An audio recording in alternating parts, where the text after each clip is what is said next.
Hello, everyone, and welcome to the first of our five-part webinar series today. I'm really excited to be joined by Michael here from Defending Digital Campaigns, and we'll introduce ourselves now in a second. So today we are talking about the importance of cybersecurity in elections as we head into 2024.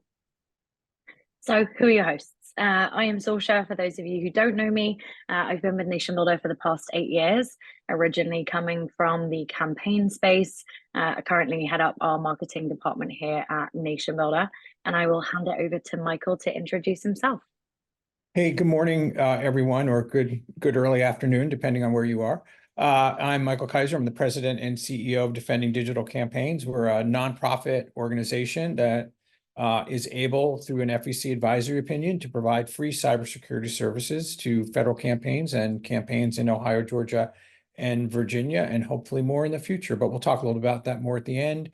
But we are a nonpartisan, non-aligned organization that's really committed to the security of the campaign space and making sure that campaigns are doing what they can to protect themselves. And we'll talk, go through some things that you all can do to protect your campaign and or your organization. Anybody in the political sector, this really applies to. Awesome. Thank you, Michael. So before we dive in, just for those of you who maybe don't know who NationBuilder is an integrated platform that offers all of the digital tools that leaders need to build and organize thriving communities. We're a global company, and we've served over 150,000 leaders in over 121 countries. All of those folks have used NationBuilder to win their elections, raise money, advocate for their communities, from political parties, candidates running for office, referendums, nonprofits, etc. We provide that full suite of tools. And so our impact in 2023, you can kind of see here, I won't read each of these, but we are global, and we operate to ensure that more and more people have access to the tools and technology that equip them to lead, whether that is running for office, running a nonprofit, raising funds. And so you can just get a sense here for some of kind of the breadth of that work, looking at, in particular, those emails and text numbers. And I know Michael's going to touch on that today, the importance of security when you're thinking about communicating with millions and hundreds of thousands of people in your constituencies. So privacy and security has been core to NationBuilder's product from the very, very beginning. And I like to orient this in the 4 core product principles that we have when it comes to product development and product engagement across NationBuilder. Up first is this concept of owning your own data. This is where you can store the data on your supporters and have that using our advanced privacy tools to manage any specific communications consent across your community. Putting people at the center. This is really about getting the individuals that you care about at the center of the work you're doing. So think being able to customize communications to those individuals, again, grounded in consent. Up next, we have moving people to action. This is really about being able to take someone from A to C and the steps in between that. How do you truly drive someone to the polls? How do you get them to volunteer? How do you get them to engage in your campaign? And last but definitely not least here is distribution of leadership.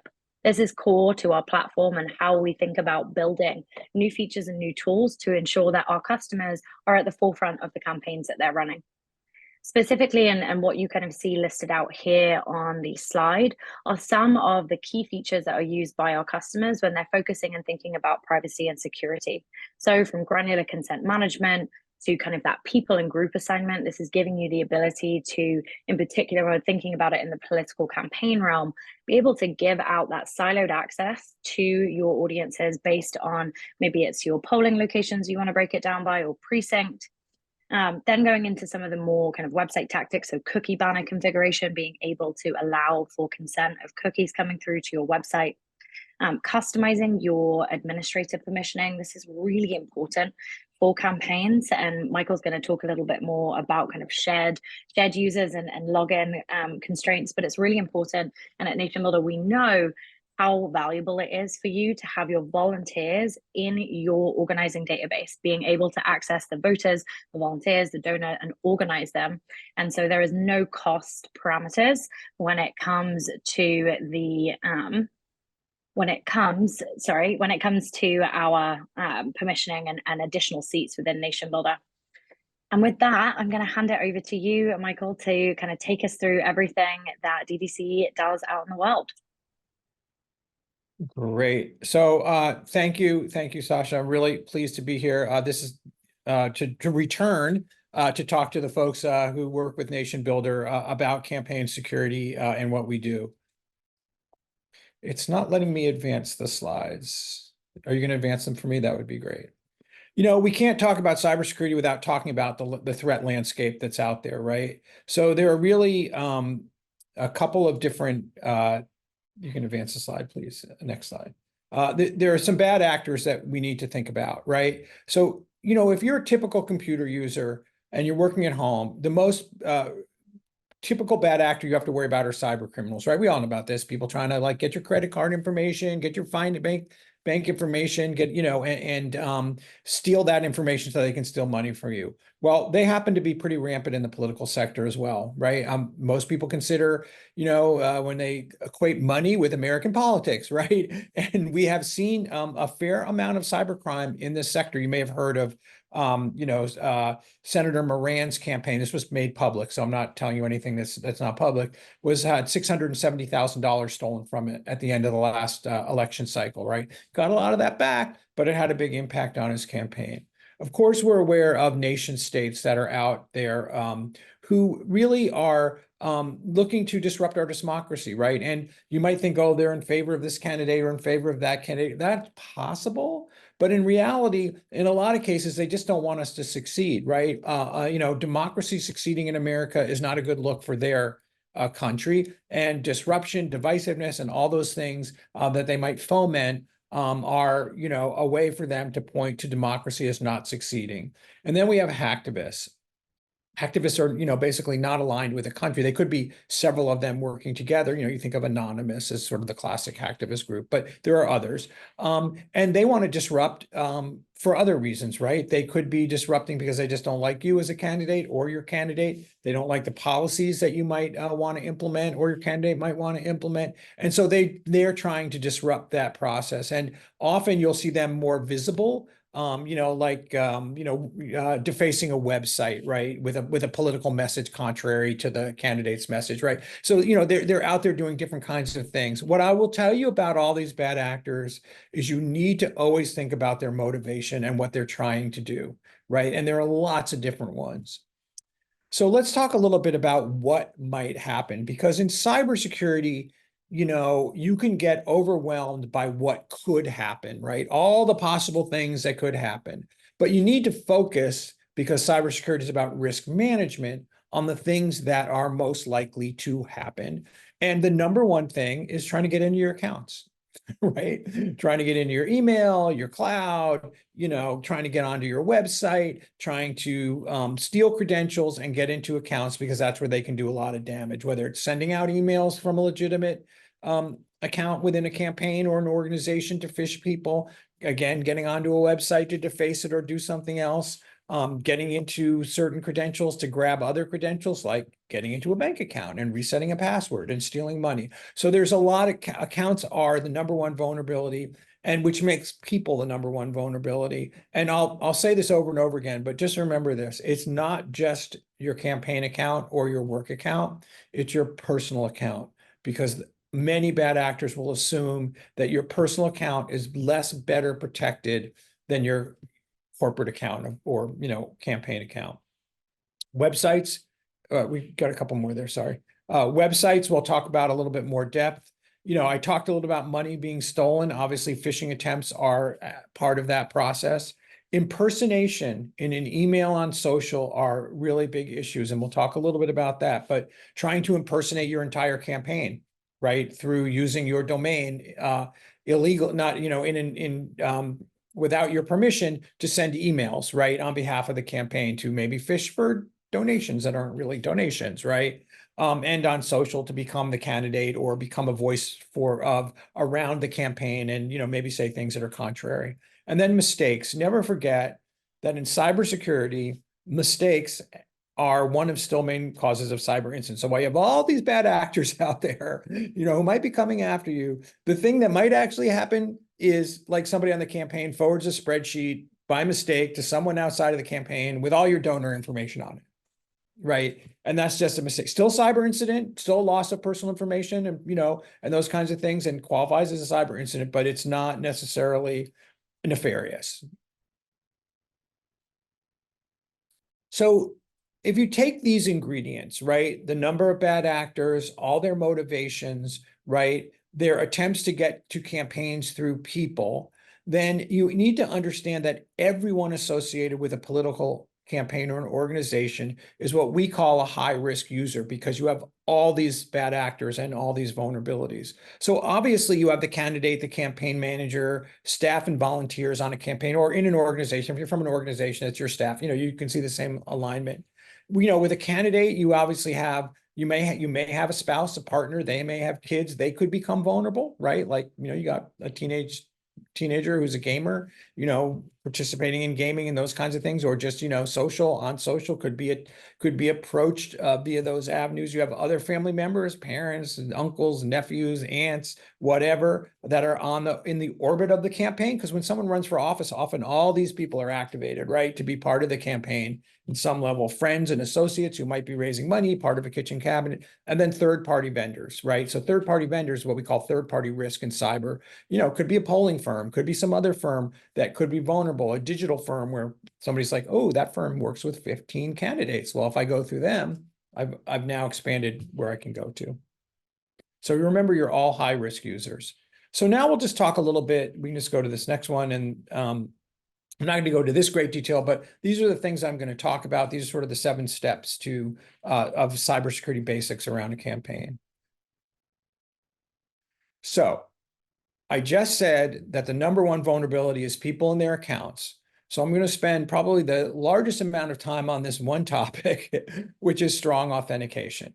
So if you only do one thing, right, you want to add the highest amount of account security you can on your highest risk accounts, right? So that's going to be social, that's going to be finance, that's going to be, if you're a Gmail user, workspace user, or an Office 365 user, it's going to be those really keystone core accounts that you want to protect the most. Cybersecurity is about risk management. You start from the highest risk accounts, and that's what you protect first. So you've all heard it, right? You've heard this phrase MFA, and some people say you got to use MFA, right? And you do. I'm not going to deny that. But then what is it? Like, what is MFA, right? You've seen it in different formats. We'll talk about that a little bit. But the thing you have to focus on is the F part of that, the factors, right? The factors are what give you the security. So you have to have more than one, obviously, but so the factors break down into 3 areas. Something that a password is something that right? Maybe an SMS text is something that you now know because it's just what's sent to you. Something that you have, and I'll talk about a couple of these in more detail, like passkeys and security keys, but your device is something that you have, and that's a factor in identifying your legitimate access to an account. And that's what this is all about. Not identity, who you are, but that you actually legitimately can access account. And then something that you are, right? Got an app, a facial scan, a fingerprint. Many people are doing this on their phones now, right? So that, again, these are factors. We can go to the next one. Next slide. However, not all these factors are created equal, right? And so a password is obviously not a very strong factor. We know they can get stolen. We know people make weak ones. We know they reuse them. So you would not want to just rely on a login and a password to protect any account on the internet, but certainly any of those really, really important accounts. SMS and voice text, so you get those, I had signing into Zoom, and they made me, for some reason, they wanted to send me a text this time. That's why I was a little bit late, got a little confused on the login. But again, that's not that secure, right? So they emailed me a code. Okay, well, if someone had already hacked my email, right, and then they request, they send a code, right? They have the code, like, they have it, right? So it's not that secure. It used to be pretty good, not so great anymore. There are backup codes. There's sometimes, like with Workspace, you can get backup codes to get you back in if you need one. Many of you probably using some kind, Authy or Google Authenticator or some other kind of authenticator. Those are actually pretty good because they use these temporary one-time passwords, and it's device centric. So, it's on your device, you have it. the password expires in whatever, amount of time, 30 seconds or more, whatever they've given. There's a mobile push, which you might be seeing more of now, where actually instead of like an one-time password, you actually get a pop-up on your mobile device. Again, something that you have, right? You've already logged into your mobile device, so it's something that you have. And it says, did you just try to get into this account? Yes or no. So it's not a code, it's an affirmation of an attempt to access an account. And then pass keys and FIDO security keys. These are the forms of authentication that we want you to be using on these core accounts. So not everybody's familiar with these, so let me talk a little bit more about these. Let's start with pass keys. So maybe some of you have seen this. Google rolled out pass keys last year. Microsoft has pass keys. Apple has actually had pretty robust use of pass keys for a while now. So pass keys are, a cryptological code, right? Like encrypted code that resides on a device, right? That is, when you go to log into an account that uses pass keys, it sees that, decrypts it, says, oh yeah, that's Michael's phone, right? And I'm going to let Michael in to the account. These are the stepping stones of passwordless, of our passwordless future. It's going to take a while to get there. But the way it kind of works is just like, you log into a device, right? So I, use my fingerprint to log into my phone. So I've already done one factor, right? I have another factor that I have my phone, because that's something that I have that I've already legitimately logged into. And then you have this piece of code. So you don't need to do anything else, right? It just lets you in, right? Because it understands this is somebody who can access this. You'll see this, I think PayPal has them, eBay has them, Google, certainly Microsoft, Apple's been using them. This is really going to be the core of the passwordless future. And so it's going to take a while for everybody to adopt this, but you'll be seeing more and more of this. Wherever it says, would you like to have a pass key? Say yes. So security keys. So security keys are similar to pass keys in a sense that some of them, they do use encryption too. They're physical devices that plug into a USB port. They can also be used with their phone. You can touch them to the back of a phone if they have NFC. They're really great. And like pass keys, they kind of create this virtually unphishable environment for your accounts.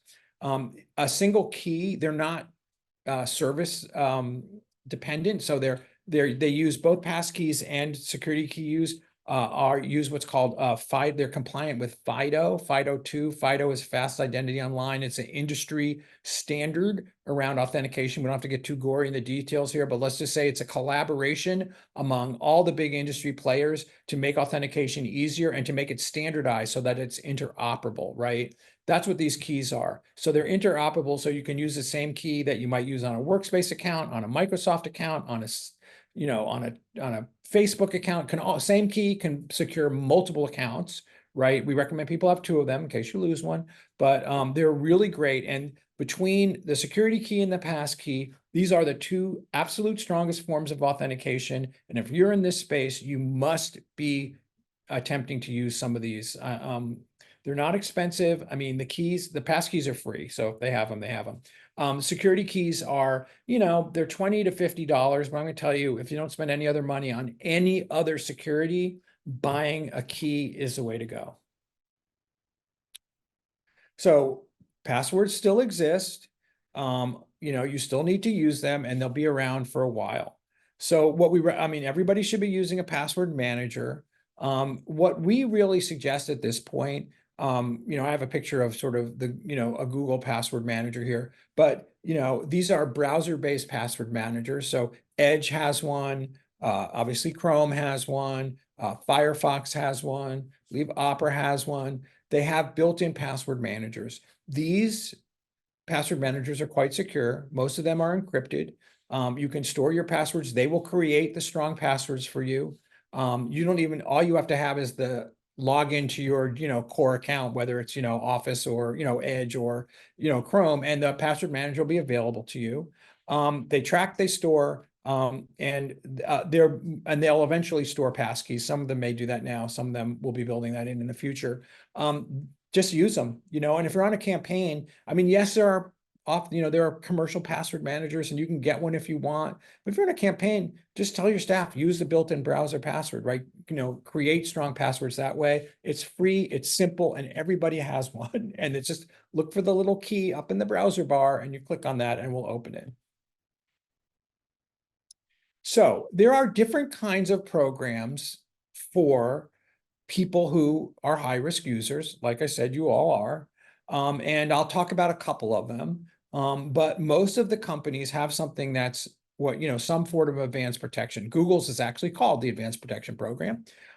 It's for folks like you. It works not just on authentication, which it obviously is important, but it also works in the store, limiting to some degree the apps you can use based on how much information those apps share. It might be fine if you're a regular user, but if you're a high-risk user, it might not want to have all that stuff being shared. And works, in other ways to protect like your inbound email at just a higher level of protection than a standard user because of the risk that you face.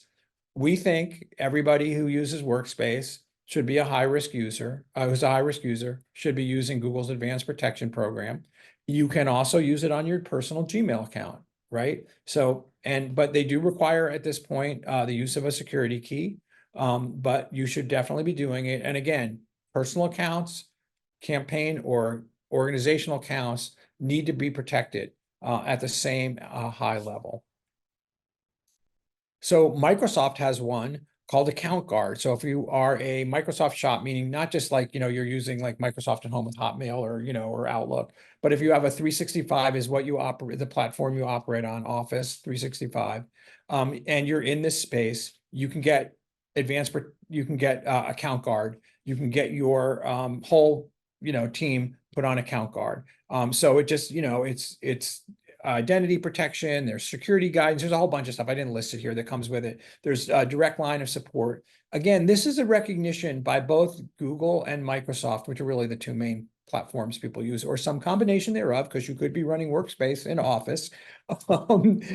These two big platforms recognize the importance of protecting high-risk users and create these programs for you, right? And they're just, Account Guard is, open pretty broadly to people in politics, elections, campaigns, social justice and those kinds of things. But it's not just for any organization out there. You apply through this link. We can give these links to y'all if you want, afterwards people can use them. So you've probably seen this and probably didn't realize that this was actually a security piece.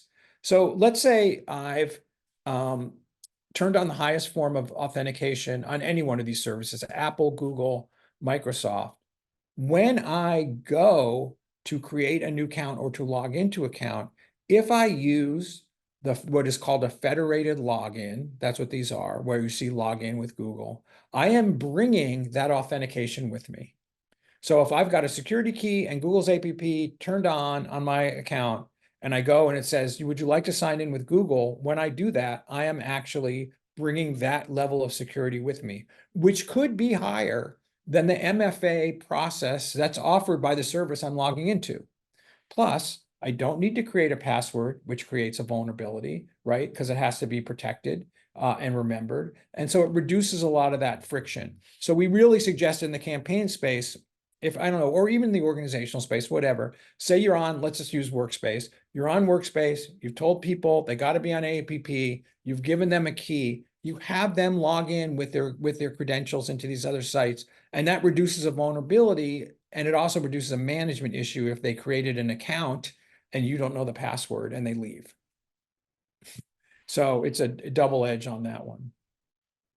So these are the kind of the way that we look at this, right? First, you do this this factor of, if you can only use a password, a strong password, preferably a pass key or security key, turn on one of these advanced protection programs, and then log in with the credentials that you've created in that way. And this is just a summary to show you, like, this is pretty easy to do. And I will tell you that this makes you virtually unphishable. And let me just explain a little bit more how that works. So I have an account that has a security key on it. right? By the way, I'm not going to be asked every time I log in for that key because it's going to recognize something. It's going to recognize a device. It might recognize an IP address. It might recognize some things I normally do. And you don't always get, and actually rarely get asked for the key because of that. But my password gets stolen by a nation state. And so someone in a nation that's not hospitable to the United States tries to log into my account, or cyber criminal, with my login and my password, and it's not going to recognize that login attempt, and it's going to ask for the key. Well, they don't have the key. The key can't be replicated. The pass key can't be replicated. They're not going to get in. And that's really how this protects you at the end of the day. So that just, it's really, they like, we all, security people like to say, these forms of authentication, passkey and security key, are virtually unphishable. Again, biggest risk, trying to get into your account, making that account as hard as possible. So websites, websites are a vulnerable space, right? They're public facing.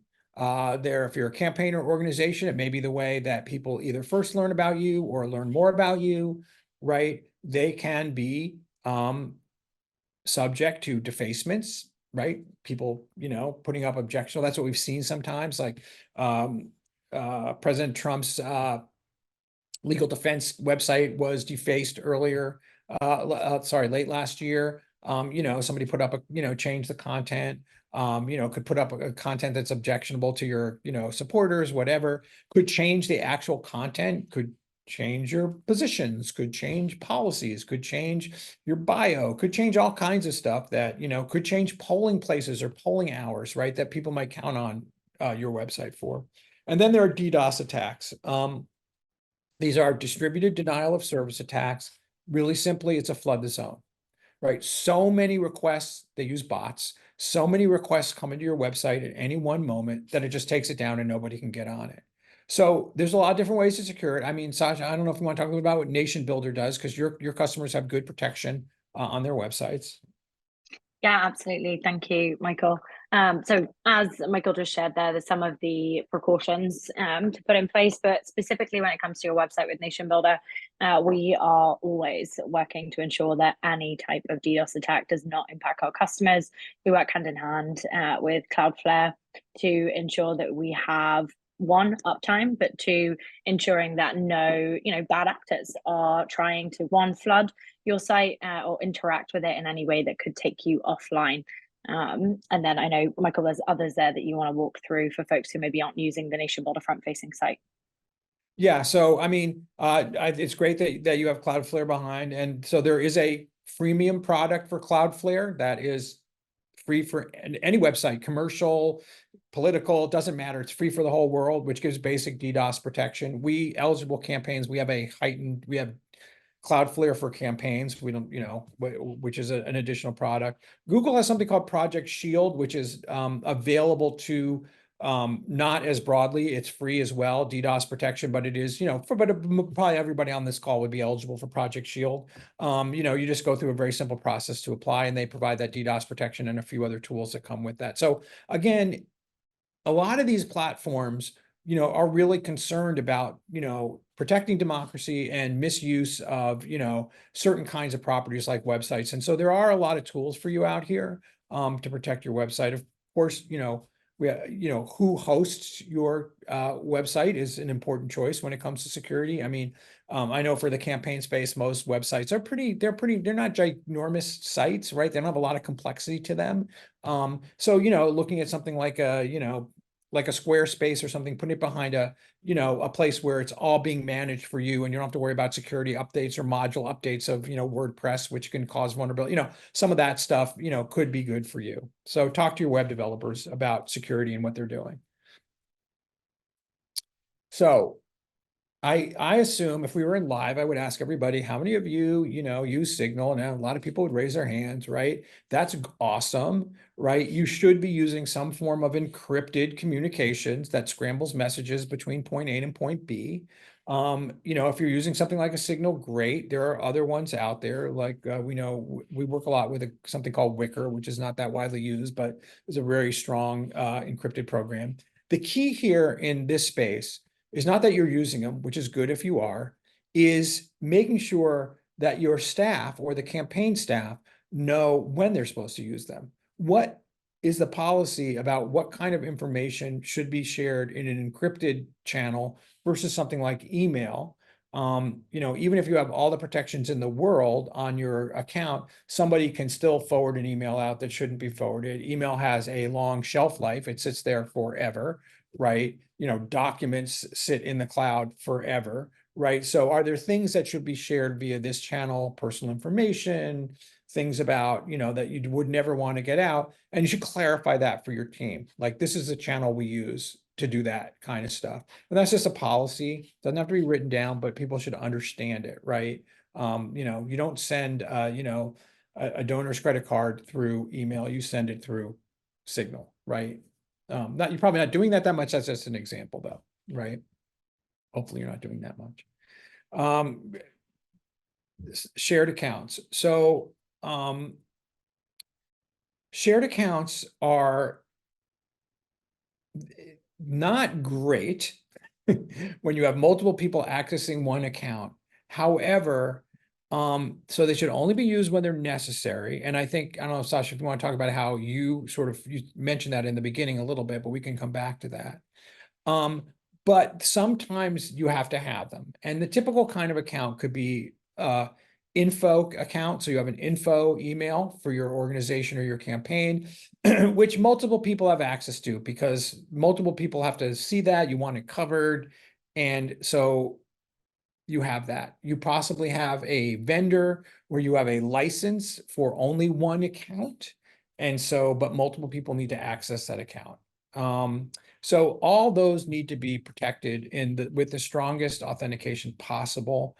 Security keys, obviously ideal, or passkey, and then good password practice. But Sasha, I don't know if you want to add anything, on this. Yeah. Yeah, absolutely. So I think if for those of you who are using NationBuilder in the audience today, I think a really great way to think about this is with our broadcaster functionality. So if you are using an info app or a volunteer app where, like Michael described, multiple folks on your campaign need to be able to see those communications or send those communications. When you're thinking about doing that within NationBuilder, creating a broadcaster for that shared account so that when they go in and they are logged in as their own individual self, into their NationBuilder instance, they are able to then access the communications that are taking place within that one shared email address.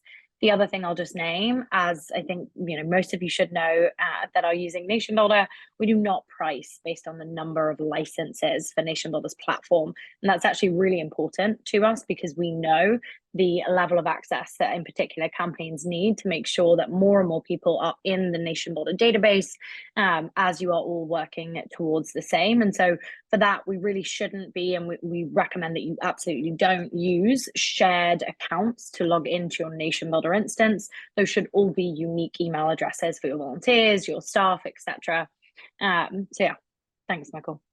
Yeah. So, I mean, and just to highlight that point, just think of it this way too, right? So you have one account with 3 people that have access. Well, people are the vulnerability. So now you've increased your vulnerability threefold. And that's why I think what, NationBuilder is suggesting that you do with their product is right, because that just reduces the vulnerability to, and especially, and these are kind of core-ish accounts, right? Like, the info account is how people might contact you, right?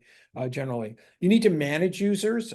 So really what that means is, like, someone leaves your organization, you should delete their account or change their password or have a process by which you do delete it after a period of time. Sometimes you need to make sure that they might be important emails still coming to that person or whatever, and you need to see those. So manage users, this is kind of classic security. It has nothing to, this is, what any organization does, right? Someone leaves, they end the email, just make sure. And by the way, when it comes to things like that, that's also true on things like web access to, content management systems, the same, right? Like, people might have access to certain things. Manage privileges. So, this is really, and again, another core cybersecurity principle, not just in the campaign space, but across, the whole ecosystem. Who can do what, right? I don't know. I think the best example I usually use, and I don't know if you have this in NationBuilder, Sasha, we didn't talk about this, but if you do, feel free to jump in. So Facebook's a good example, right? Facebook, I access Facebook through my personal Facebook, right? If I'm on a campaign and they say like Michael's going to be posting for the candidate, and so they want to add me to the candidate's page or the campaign's page, they're going to add me through my personal account on Facebook because that's the way it works. But in Facebook, there is a way to determine, okay, Michael can only do X. Not everybody has to be an admin, not everybody has to buy ads, right? It could be that I'm just allowed to post and respond to posts, and that's all I'm allowed to do. And that's not because they don't trust me. It's because if I get hacked, then I've given away all those other privileges that I'm not using, right? So it's really important wherever that's allowed. And for those of you who have do banking for organizations, this, right? Like, with my accountant, I can let them see, I can let them see the monthly statements, but they can't transfer funds, right? They don't have, I transfer funds, they can't, right? And so that's just a way of, an extra layer of security. So I don't know if you want to add anything. Yeah, and I touched on this a little bit at the top, but I think in terms of how we think about this at NationBuilder, we are looking specifically at your permission sets, and that's tied to the core functionalities of the product. And so I agree with you wholeheartedly, Michael. Not everyone needs to be an admin. In fact, probably 1 or 2 people need to be an admin. And spend the time when you're setting up your campaign first to identify what are the roles and responsibilities that align with the permission sets. And so, like I said, it aligns with NationBuilder's functionality, so you can give people access to the data. You can remove that access. You have granularity within the data section. So can they import? Can they export? Can they update records? Can they change records? The same is true for the website builder. You're able to say if someone can create content or if they can publish content. Can they manage your domain? Not a lot of people should be managing your domain, right? Make sure that that's a really important one to turn off if you have it turned on. Same is true for communications. How many communications can an individual send? Which different email accounts can they have access to send blast communications or text messages? And then lastly, with finances. Finances is an extremely important area of the product for those folks who are doing any type of fundraising. And there are a lot of granular permissions that we have within that, but also thinking about does everyone on the team need access to each section of the platform? Probably not. And so when you're looking at your permission sets within NationBuilder, just kind of going through it with a fine-tooth comb and identifying maybe your volunteers who are literally just hosting events don't even need to know that there is a finances section. You can just turn it off. They don't need to see it, right? Removing, to Michael's point earlier, that vulnerability are humans, right? There's room for error, there's room for mistakes. So remove those vulnerabilities where you can. Yeah, it's a classic cybersecurity tool that are used in every organization, is making sure you understand what people should and can be doing and not allowing people to, jump over the fence, because it's really about if their account gets hacked. And the other way is just find alternative ways of doing things. I mean, it sounds like, NationBuilder has a lot of different ways for people to do this, but I'll just give you a simple example back at the info level. Like if you have an info account, you could instead forward the emails to the people that have to see them, lock down the credential on that account with a security key, and then they could answer those emails through their own email account, right? So you could just say, hey, you emailed the info account, well, I'm responding to you. And meanwhile, that, so that centrally held credential is the strongest, and you don't have to worry as much. And there may be other ways to do that with other accounts. Cyber incidents. So, we just got to talk about this briefly, and I want to go in a great gory detail, but I will just tell you that the most important time to think about a cyber incident, sorry, it's a little hard to read this one, is before it happens, right? So, and just in this day and age, it may be that you are judged more on how you respond to the incident than what happened, right? And that's something that's changed over the years. So look, the worst time to think about it is when it happens. You should have at least in your mind, if you haven't identified these people to them, a response team, like how do we respond? Who's going to be in this response? Leadership, probably comms, obviously you're going to need some IT or cyber support in this kind of thing. You need to focus on continuity of operation. So like, instead of like being, oh my gosh, we're having a cyber incident, some like whole new thing. If you live in hurricane country, if you live in tornado country, if you live in blizzard country, earthquake country, you're probably already thinking about continuity of operations. Like, what would we do if we had to shut down for 3 days because there was a hurricane and all the electricity was gone? You got to think that way. And that's what cyber incident planning is too, right? It's contingency planning. Like, could we still operate if we had ransomware? Do we have other computers we use? What would we do? Right? Those kinds of things. So that you can continue operations, because that's what you want to do. And don't forget, in this space, the goal of the bad actors is going to be to probably impact you as close to the election as possible, because that's where they would have the biggest impact. So you want to have that continuity operations for 72 hours before election day. Right? You don't want to be not operating at that time. You're probably going to need some legal help. And just understand that not every state, but like 48 states have, data breach laws. There's no national data breach law. And, you may have obligations. If you lost a certain number of records with a certain kind of information, you may have an obligation to those people to report to them, to provide other services to them. The only people that can answer that are a lawyer. If you're a national operation, it's gonna be in the state where the person's information was lost. So if I'm from Kansas, but your organization's in Michigan, you may have an obligation to me under Kansas law. So basically, ask a lawyer. Excuse me. And so really that's it. You can you should talk to your vendors about what they would do, because a lot of you might be using vendors who actually have your information, right? You don't necessarily have it local, right? You might, but you might not, right? You might not have it local on your own devices. It might be somewhere else, and they might have. So asking them, hey, what would you do if you had a cyber incident, would be important to know. Creating a culture of cybersecurity. Really, I think this one is about making sure that the people within your organization or campaign are aware of how important cybersecurity is. So you connect it to your success. So people don't come to work in the political sector, especially on campaigns and even in organizations for big paychecks. They come because they support the candidate or the cause and the ends that you're trying to achieve. And you need to connect cybersecurity to achieving those ends, right? Like, no one wants to be the person who caused a cyber attack on their favorite candidate who then, gets hurt by this happening, right? So that's pretty easy to do in this space. It might be easier to do in this space than some other spaces, right? And then you have the leadership component. The people who are running for office, the candidates are currently are or hoping to be leaders. So you should be able to create those expectations with your team, either through a policy or just communicating the issue strongly, to people along the way. When I say provide training here, I don't really mean it doesn't have to be formal. That would be nice, but it's making sure as you bring people into the campaign, which can happen, in all different stages of a campaign, that they're just aware of what you expect of them. I gave you a security key. I expect you to use it on these accounts, right? Those kinds of things, right?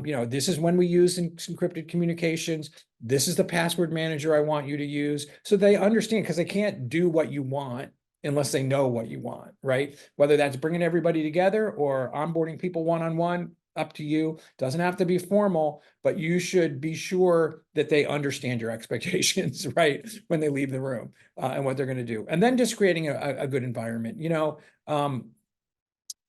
should have a non-punitive environment around cybersecurity.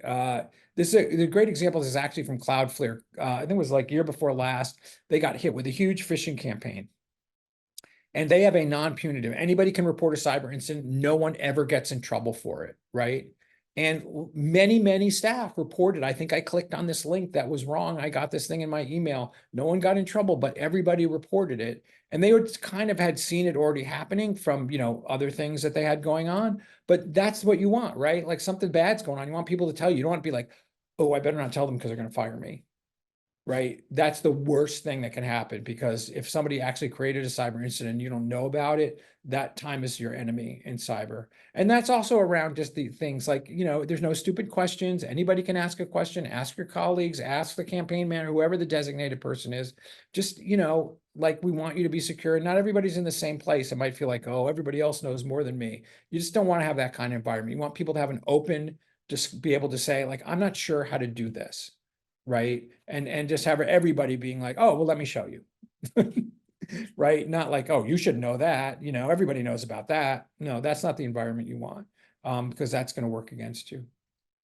So there's something that you do need to know about here, which is there's an important change in email. And I'll have Sasha come and talk about how NationBuilder actually does this for you. But if you're not, so the bad news is that campaigns can be impersonated, right? You know, michaelforcongress.com could potentially be impersonated, and that domain could be used to send out emails that they look like they come from michaelforcongress.com. So that's possible. The good news is that you can authenticate domains, and it's a different form of authentication than we're talking about, like logging into account, but it's called DMARC, which is an industry standard, collaborative industry standard that authenticates domains when email gets sent, right? So that people who distribute emails will see, oh, Michael for Congress has DMARC. There's some other things. I'm not going to go into the gory details about some of the other setups involved in that, but let's just say, so the basic is they say, oh, this actually, we understand because of DMARC that this is actually coming from Michael. And then therefore we're going to send it along as being authentic, right? The in-between news, because there's good news, bad news in between, is compliance with DMARC up until now has not been mandatory. However, a lot of folks have DMARC, and especially like, you know, companies and, you know, a lot of big brands, but campaigns we've noticed don't have it a lot. And the reason could be because, you know, they're short-lived, people come, people go, no one knows what people did in the past. But both Google and Yahoo, which are big mail sending services, are requiring compliance with DMARC starting now, and then becoming more highly enforced as the summer goes on. So right now, if you weren't DMARC, they might be sending you a message, hey, these are not authenticated. Starting in June, they'll probably stop delivering them and marking them as spam and sending them to spam mailboxes, which obviously, given how many emails that campaigns send, I saw that you sent 2.5 billion through NationBuilder in 2023. That caught my attention. You know, they're the lifeblood of campaigns and how they communicate with constituents. So you need to be DMARC compliant. Your deliverability will be improved. We're concerned about it as a security, right? Like someone, you know, uses your domain to fish residents of your community for donations, but the donations don't go to the campaign. But you know, talk about your, you know, how you do this for folks, because I think it's important. Yeah, absolutely. So there are 8 requirements, and I'm only going to focus on kind of these 2. And so all email senders are to have a DMARC record that is domain-based message authentication. And that is something that if you are a NationBuilder customer here today, that we have done that automatically for you as of Feb 12th, or maybe even earlier, actually. Second is that Gmail will now be requiring that senders maintain their reported spam rate below 0.3. Like I said, there are a whole host of other requirements that we're not going to dig into today. Everyone will get access to this recording. And so moving into that first requirement here for the NationBuilder customers. So we have the ability within our platform to have you manage your own DNS or to have us manage your DNS. If it is NationBuilder managed, I see I was wrong. It was actually Feb 1st. It wasn't Feb 12th. So we have already automatically added your DMARC record for you as of February 1st.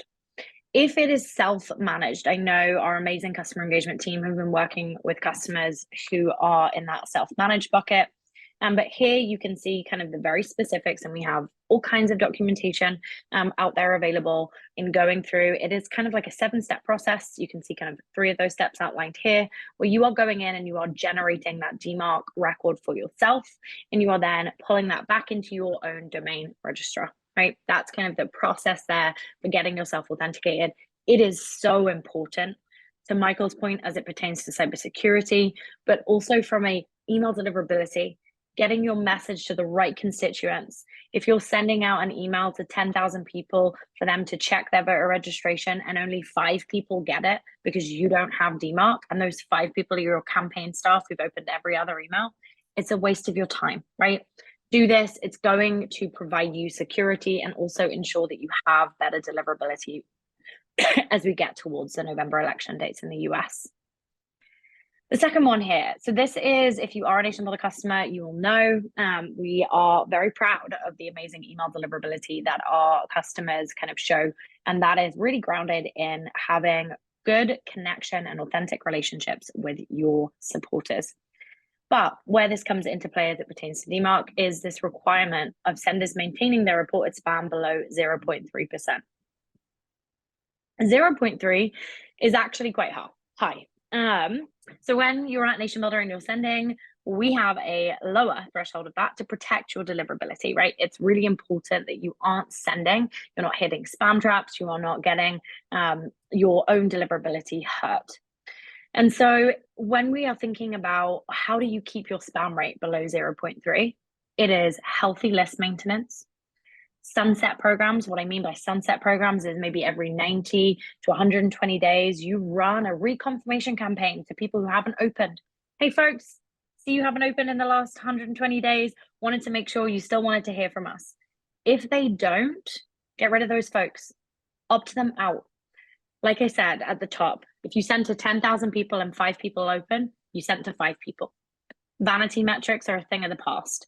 Think about your engagement metrics. Think about the way in which you actually want to be in front of people and truly, excuse me, and truly engaging your constituents and voters, not just vanity metrics. Okay. Really, really important. And it's going to help your campaign when you think about being able to send more and more email to your constituents at the right moment that they're willing and ready to engage. And with that, Michael, I will pass it back to you. Yeah, I think that this is really important. And I think it was on that slide, but you'll get the recording. You can go to just, you just search for like I have this domain checker from valamail.com at DMARC, but DMARC is public information, whether you have DMARC. So if you inherited a campaign, for example, you just might want to go check your DMARC status, and you might see that you have DMARC, but then you're not protected in other ways because, I mean, obviously NationBuilder is doing this because you're using them to send these emails, but if you're using like a MailChimp or other thing, they have to be properly configured as well. So you can have, there's kind of 2 levels there, but that's the first step. If people have questions, this would be a good time to start dropping them in the Q&A because we're just about done. So we might, you don't, if you have a question, you can start typing now. I want to let you know that there is an early access to a really cool new Google product. So I'll give you just a little background. When I took over DDC, or when we started DDC, I'm not a founder, but I was the first president. I went to companies and kind of said to Google, like, you need to make it easier for people to configure security in their campaign.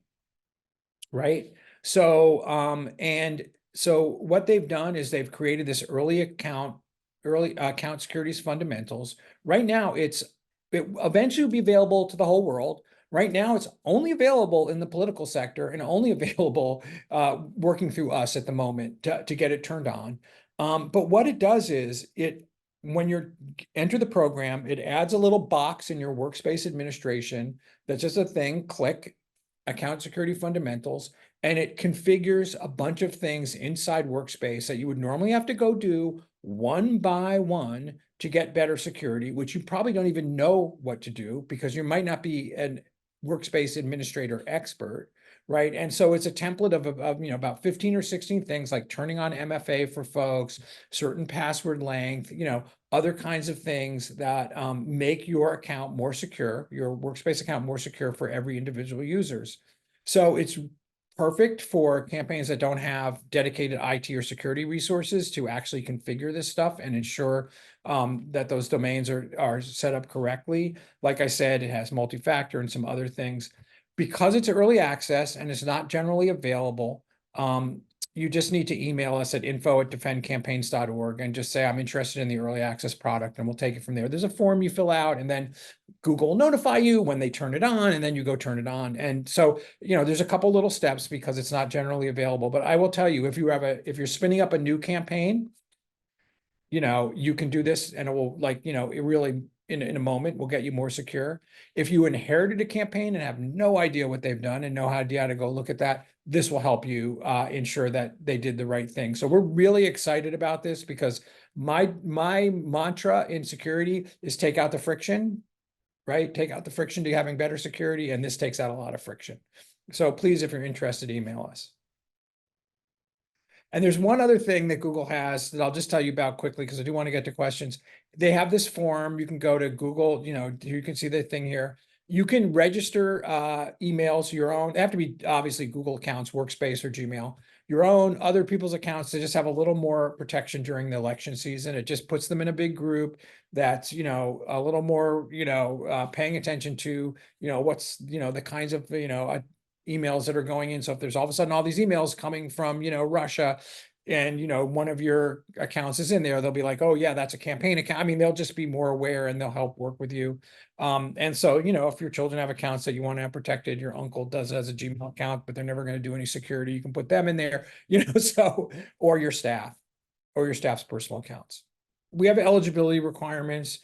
For the House, you have to raise some money. For the Senate, you have to raise some money. We are available in Georgia, Virginia, and Ohio, and there are some eligibility dollar value accounts. You can find that all on our website. If you go, each state where we're eligible has the criteria for eligibility. So if you are in Georgia, Virginia, Ohio, we have a ton of free products. So we have free keys, we have free Cloudflare, we have free Valamail, we have all these things that are free that you can take, accept them, and you don't have to report them as contributions. It's a big deal. Yeah, it's huge.